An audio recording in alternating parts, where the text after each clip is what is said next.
Metering isn't something that gets explored much in lyrical music, especially not in something as common as most anime song genres tend to be. But while these are the only ones I'm consciously aware of, they stick out in my mind precisely because they stray from the norm. If you know of any others, please let me know down in the comments below because I would love to listen to them and dig into how they're used and for what purpose.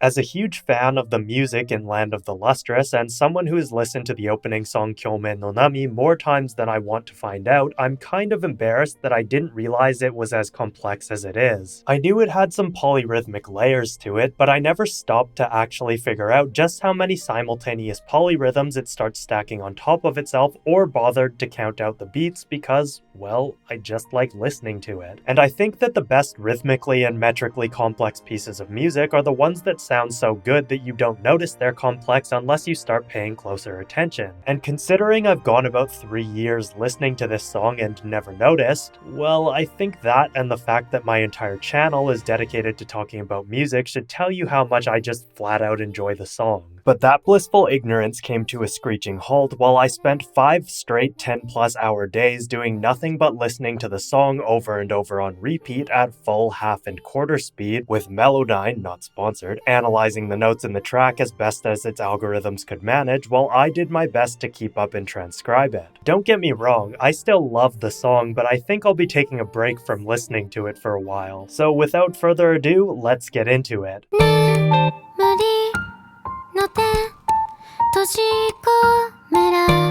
Right from the very first measure, composer, arranger, lyricist Terui Yoshimasa makes sure that we know that this song is going to take us on a wild polyrhythmic ride. The lyrics, sung by Yurika, who prior to this sang both openings for Little Witch Academia, outline a simple 4/4 pattern, utilizing suspensions from beat 4's upbeat to hold slightly into the following bar. Conversely, the piano begins playing a staccato pattern in what seems like some sort of compound meter, changing only to realign itself every 4 bars as a means of keeping in time with the actual 4/4 meter. And while I didn't transcribe the drums and other percussion because I might have actually died attempting it, a separate clicking pattern occurs underneath, initially seeming to outline the quarter note pulse to keep each part connected, but quickly offsetting that by coming in on offbeats as well.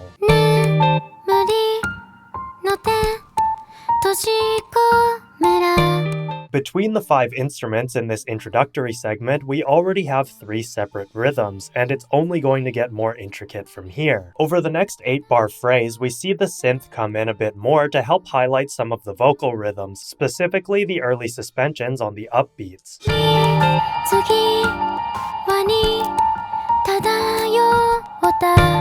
While it doesn't add enough to really sell the higher synth layer as a separate rhythm, the slight difference it has to the vocal rhythms hints at the quickly developing layers coming up after the pause. Here the electric guitar and synth begin playing a back and forth pattern with each other, while the bass synth and bass guitar play similar but still slightly different patterns as well.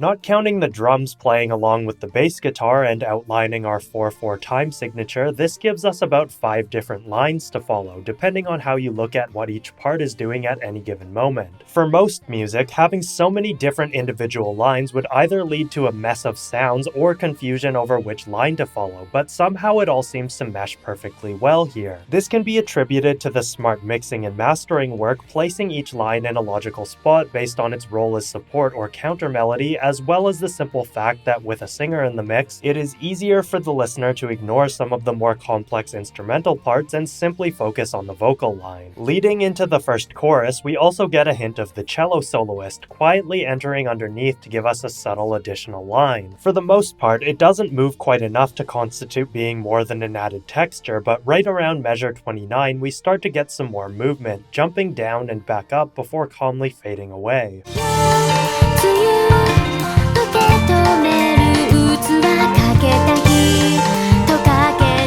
While this might seem somewhat insignificant now, it makes us unconsciously aware of the cello's presence so that it isn't such a shock when it comes back in later, though the way that it does so is certainly unexpected. Now, normally this is where I would do a lyrical breakdown as well, translating the lyrics while also interpreting them, but I'll be perfectly honest, these lyrics are more abstract than I feel like I could give any proper explanation for. At the same time, what they describe fits the narrative, even if they don't seem to be referencing much in particular. It could also be that I simply don't understand the extent to which the lyrics actually are referencing the story since I haven't read the manga, but musically it seems quite clear. The small fragmented bits of words and multiple rhythmic lines can simply be attributed to how Foss and the rest of the gems go about their lives, living as beings that can be fragmented and rebuilt out of said fragments. And given that the gems carry out different duties based on their physical toughness, they have many different ways of living, as represented by the many musical lines that ultimately culminate to create a greater whole. If we assign certain gems to the instruments, we can assume Foss, being our main protagonist, is the vocal line, with Cinnabar, another important character, taking the cello, and some combination of Diamond, Antarcticite, and Kongo Sensei on the other instruments. But we're getting a bit ahead of ourselves. Now that we've reached the first chorus, the lines have started shifting, becoming more clear in how they fit together. The vocal line has Utica belting out a killer melody, keeping the occasional suspended upbeat on some of the phrases, while also making use of descending triplet runs to match the lyrics about evening showers being released from the world, and again when those showers slip through her fingers before disappearing. The piano continues playing in a compound manner, but switches to a series of arpeggiated runs, giving the supporting section a more flowing sound compared to the fragmented shots from before. We can see a similar wave-like motion occurring in the guitar's line as well, though this more clearly outlines our 4/4 meter by way of its 3/3/2 pattern across two measures. However, this counter melody is mostly obscured by the more prominent bass line drums and what sounds like a high distorted synth or tremolo rhythm guitar, giving us a more soundscapey wash of harmonic support that keeps Utica's voice from getting drowned out by the instruments playing in her general vocal range.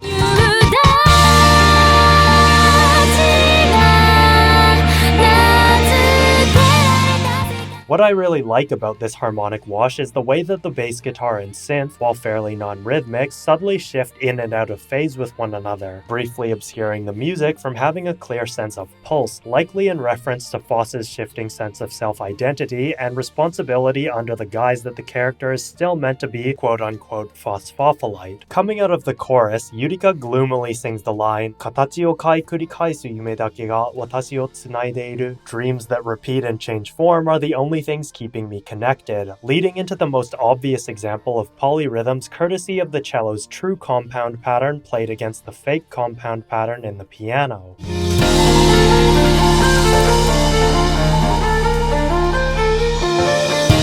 The piano also starts making use of left-hand chords, mainly playing slow syncopated rhythms to further obscure the actual musical pulse we're meant to be following. And taking a look at the vocal line that starts and ends its first two phrases in the middle of a measure, this almost serves as a way to offset and momentarily confuse our sense of rhythm since the voice is coming in on the weaker of the two strong beats. Singing this melody to a click track or metronome seems relatively simple, but I can only imagine how many rehearsal sessions it might take to do a live performance with all of these intersecting rhythms offsetting each other. Oh, and did I mention that the piano starts playing a new pattern when the singing comes back in? Because it does.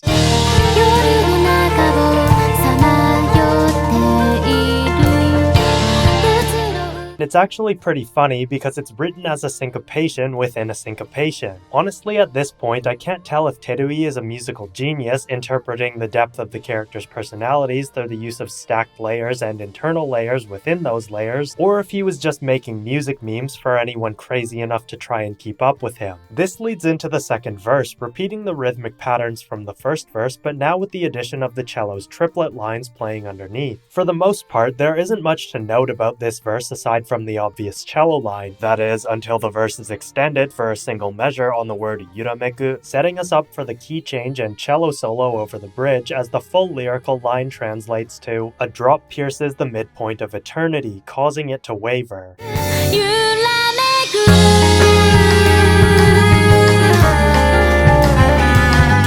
Rhythmically, there isn't much to talk about during this bridge section that hasn't already been mentioned in the earlier sections. The piano, guitar, synth, and bass are all still playing interweaving lines, the vocal line is reduced to some simple harmonizing chants, and the cellist, Tokuzawa Seigen, is showing us that guitars aren't the only string instruments that know how to shred. But most importantly, the crazy cello solo and the return to our original key serve as a way to distract us from the sudden meter change to 7/4. Because if our rhythms weren't complicated enough before, they certainly are now.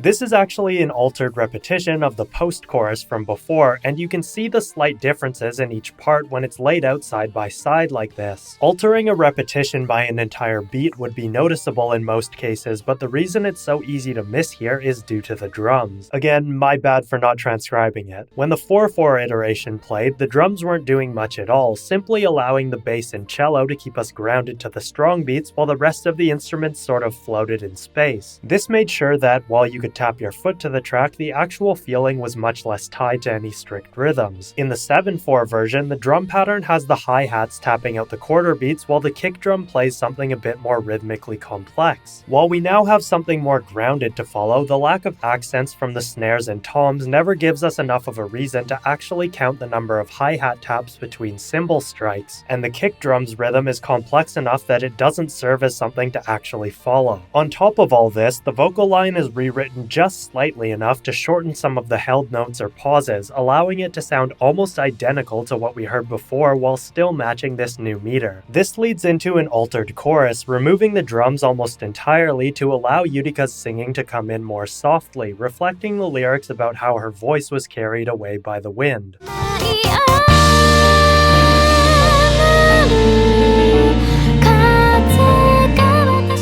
For this brief moment, we're able to hear each of the instruments clearly, allowing us to get a sense of the interlocking patterns and dynamic range on each one. As Yutika sings about turning the wind into a song to keep from losing her way, the cello comes in to reflect the alteration of the wind being turned into a song, allowing her to then belt out the regular chorus as the drums come back in and the ensemble swells back to its regular volume and intensity. From here, the song simply plays out the chorus one last time and proceeds to the 7/4 pattern in the post-chorus without the vocals this time, coming to a close as the piano and guitar finally come together for the final measure. What made this such a difficult piece to transcribe was the fact that, unlike pitches, which can be inferred from the musical context, rhythms really don't have a major set of rules that they need to follow aside from keeping the phrases together. Figuring out a set of chord progressions can be difficult at times, but there's usually a logical process that helps with determining what set of notes will follow the previous ones, much like how you can usually tell what someone is going to say as long as their sentence doesn't change course right. Rhythms, on the other hand, can change pretty easily on the fly, and going off the sentences example, meaning doesn't really change if you alter the speed or number of pauses in a sentence. For the most part, this song doesn't really have any difficult tonality shifts or chord progressions, and the one time it changed to a new key, it was from B flat to E flat, one key over on the circle of fifths. I'm sure if I looked at it from a more tonal perspective, there are probably some interesting things going on throughout the song, but quite honestly, the polyrhythmic progressions throughout the piece are so insane that it would have felt like a waste to talk about anything other than those. Originally, this video was going to be about comparing the regular version of Kyomen no Nami and the orchestral version from the anime's final episode, but really once you've heard both of them, there isn't actually a lot to compare. The orchestra version is basically just a mashup of the opening with the show's main theme, sprinkled with some other thematic elements from the soundtrack like the reverberant piano that you can hear in tracks like Cinnabar's theme. The climax to the orchestral version is really beautiful and amazingly arranged, but the actual harmonies and flow of the music are completely different from the regular version of the song. So comparing the two of them against each other wouldn't really make sense because they don't actually have anything in common except for the actual vocal line, which you can hear pretty easily if you just listen to the instrumental versions back to back. And if I'm being completely honest, transcribing the regular version of the song made me not really want to spend another indefinite amount of time studying the orchestral version, at least not for this video. But let me know what you guys thought of the analysis down in the comments below, and if you want to see me do a transcription and breakdown of the orchestral version in the future. It's still a really beautiful rendition of the song, and I'm certainly open to doing it, but maybe after I've had a break from having to listen to the same song over and over on repeat for days on end. As always, don't forget to like the video and subscribe to my channel, and if you want to support what I do, you can head on over to Patreon and become a patron to get access to exclusive perks like all the transcriptions I do to all my videos, including this one. Thanks as always for watching, and I will see you in the next one.